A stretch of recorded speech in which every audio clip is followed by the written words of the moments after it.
家熱身先啦，大家試下先。OK，我哋首先做啲手嘅熱身先啦，咁樣啦，跟住呢邊又拉拉，我哋跟住拉個腳。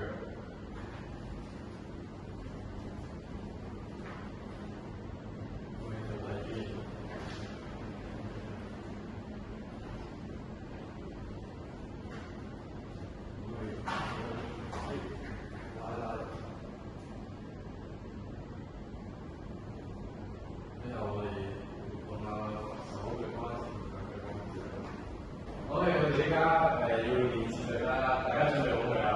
冇問題啊！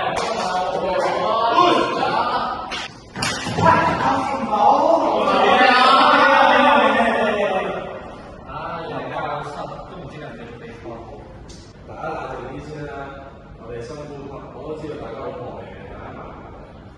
咁我都知道接力都有大家都有啲難度嘅。咁首先係先覺得阿樂係點樣？有啲咩感受？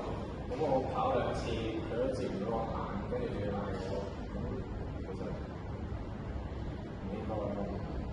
咁阿朗咧，咁我太緊張，我想比賽都變得好啲啫。我覺得我哋仲需要多啲時間。如果大家都有唔同嘅諗法，咁我哋都要有一啲再磨合嘅時間去令大家熟悉啲。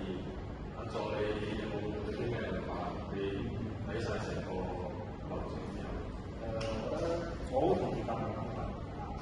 其實大家都好重要啦，但係就係需要啲好啲嘅溝通。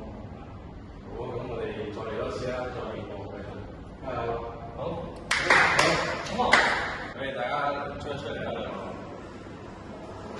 我知大家都好緊張呢個比賽嘅，咁我明白錯誤係一個人嘅錯啦，係團隊大家一齊先可以有一個好嘅成績，大家都唔好怪責大家。咁我知道你嘅速度好快啦，同埋有好多進步。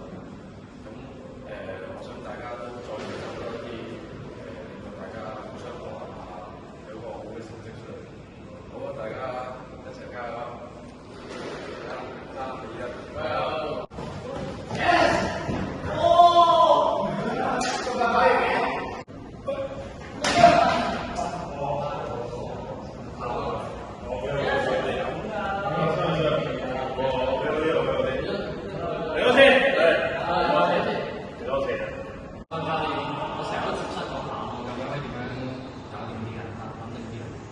沮喪啦，咁我哋都有好多咁神嘅，接下只係其中一個項目嚟嘅啫。咁我哋助教都有好多技巧傳授俾你睇下有冇用咯。接你係手伸直啲啦，捉實咗個架先。咁應該會好，下次會繼續。好，依家傳授咗啲技巧俾你，下次比賽就努力啲啦。好。